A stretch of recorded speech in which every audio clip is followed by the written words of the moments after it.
Senator Scott, please. Thank you, Senator Duckworth.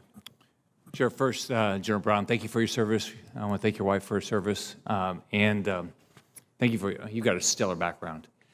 I just got back from the Middle East. I was in Israel when they had to go into Jenin and kill the terrorists that were targeting Israeli citizens. And everybody I talked to in Israel, all they talked about was the problems with Iran.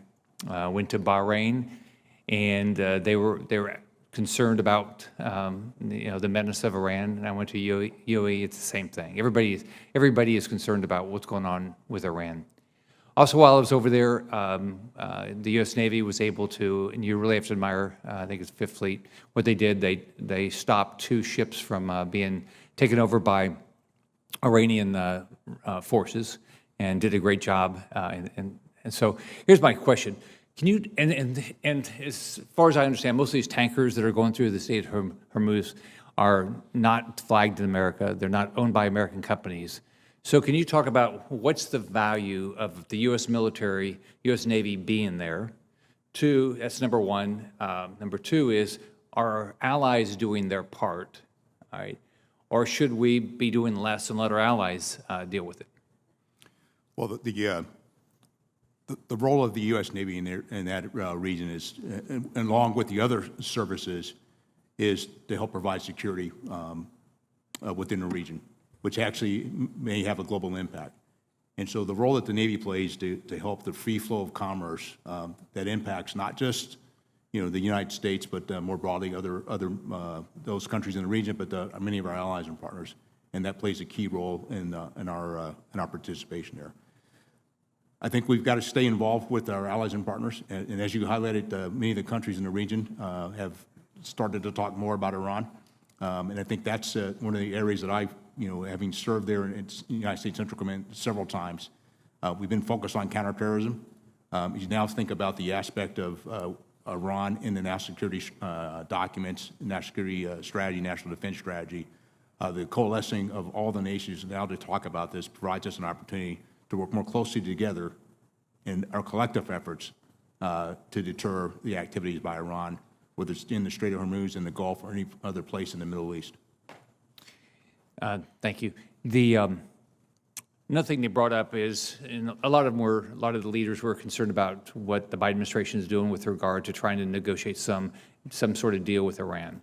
And then once I get back, I hear that the FBI is investigating Rob Malley, who recently served as President Biden's special envoy to Iran because his security clearance was suspended based on mishandling of classified information.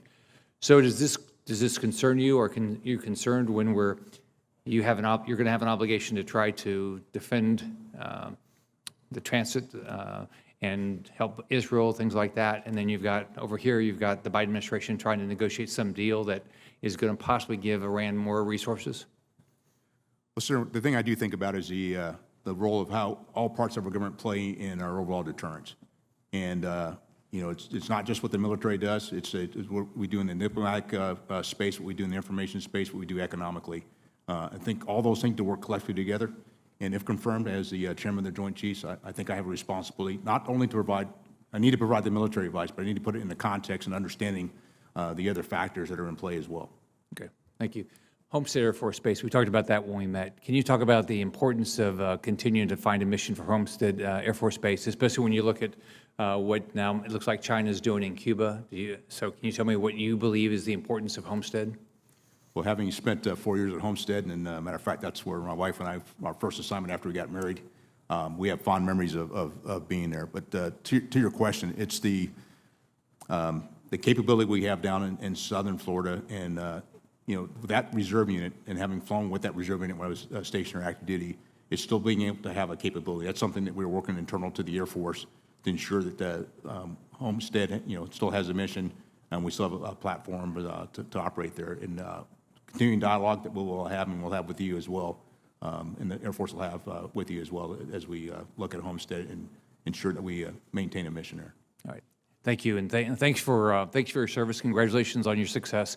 When I joined the Navy, it was a melting pot. It was a great melting pot. It gave you an opportunity to meet people that you probably would never meet. And I don't believe in quotas. I don't think anybody should, but I do believe it's a great melting pot. And I think if we can recruit more people from different backgrounds, we ought to be doing that. But don't ever impact somebody's ability to get ahead because they might have a different skin color or background than somebody else. But it sounds like you completely agree with that. I do. Thank you. Thank you very